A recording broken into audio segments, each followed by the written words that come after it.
کاخی رودگی امروز کنسرتی و غالب جان یوسفов ساعت 12 و وقتی با وقت آمدیم گلنار نشسته سرشو نداره گلنار نشسته سرشو نداره زلفی نگارم جانکم ستاب داره دستی نگارم جانکم دست با نداره جان جان جان یار یار یار من زار زار زار جان جان جانه یار یار یار من زار زار زار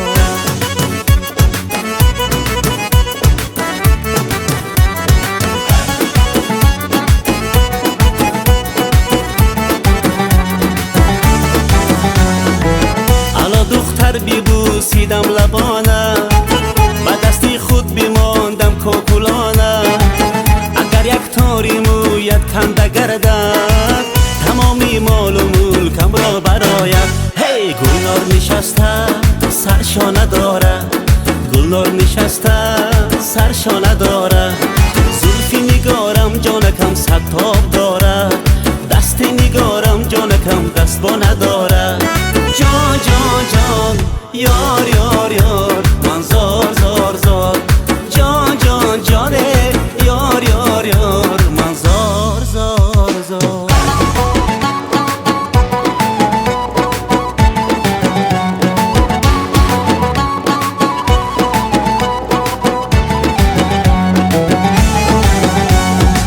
برای بوس هزارم کردی گو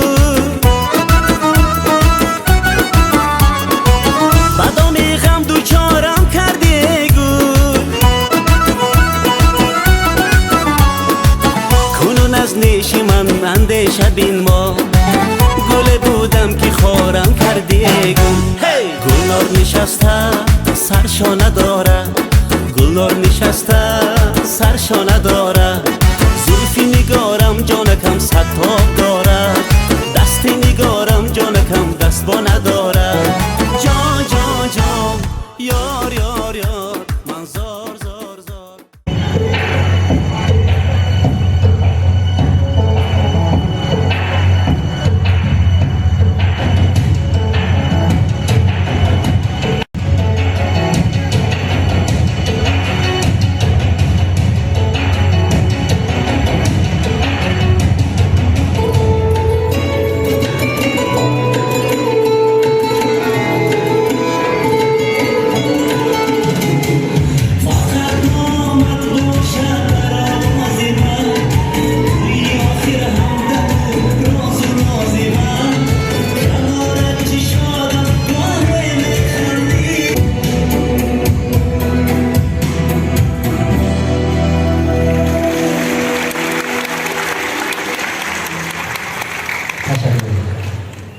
این بود سرودها از خواهی پیش. من امروز از خانه یک کسیت یافتم، کسیت خیلی پیشلی. من میخوام گذاشتم که 15-16 سرود درست در رفت جوان ایجاد کردمانی خودم فراموش کردیم. یکی از سرودها همین بود. خدا خواهد با نوبت برای شما آماده میکنم.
چطور میکنی؟